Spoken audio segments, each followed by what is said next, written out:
Bonjour my friends, I'm Frankie and welcome to Club Foodie. I love the holidays with all the beautiful bright lights, Christmas trees and decorations. It takes me back when I was a little girl. There's also something else I love about the holidays.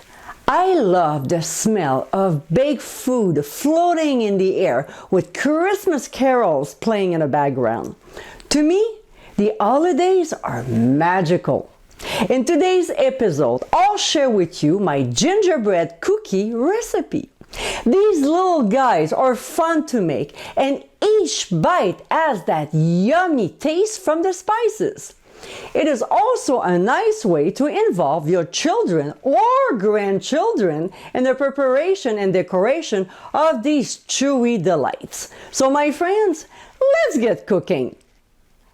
In a medium mixing bowl, we'll combine flour, baking soda, baking powder, and kosher or sea salt. We'll whisk the ingredients until well mixed and set aside. Next, in a bowl of a stand mixer, we'll add butter, brown sugar, ground ginger, cinnamon, ground cloves, and nutmeg. With the paddle attachment on speed 4, we'll process until the mixture is creamy and well blended, about 2 minutes.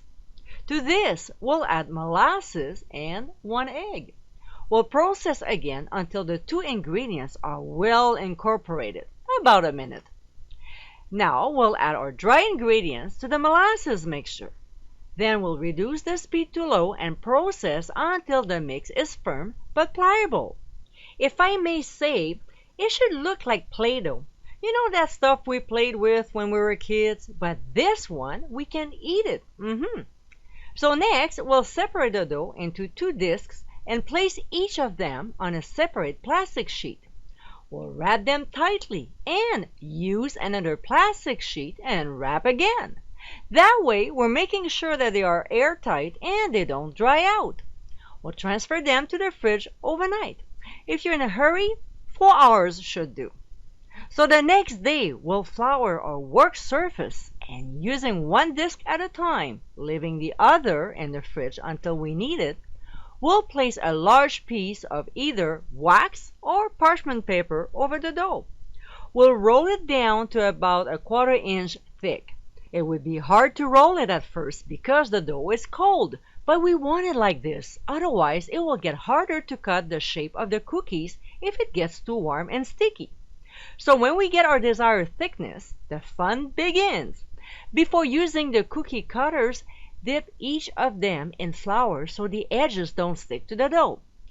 We'll strategically place the cutters on the dough to get the most cookies. But it's okay because we can re-roll the leftover dough to cut more cookies. So now we'll scoop the cookies. If you have a thin stainless steel angled spatula, that's a good time to use it. Otherwise, use a butter spreader. And then we'll place them on an ungreased cookie sheet, leaving about 1 inch space in between. If there's a little flour on the cookies, just brush it off. It looks better. We'll transfer the cookies into a 350-degree preheated oven and bake for 8 to 10 minutes, turning the cookie sheet halfway through cooking. We'll remove from the heat and let the cookies sit for 5 minutes on the cookie sheet before transferring them to a wire rack. We'll let them cool completely before frosting and decorating them. And my friends, this is our spicy gingerbread cookies. These traditional cookies are a must-have during the holidays. Spicy, chewy, and crunchy, all in the same bite. Along with a glass of milk or a coffee, these are a delicious holiday treat to enjoy. I hope you give it a try soon, and be sure to visit clubfoodie.com for ingredient amounts and more info. Until next time, my friends, bon appétit!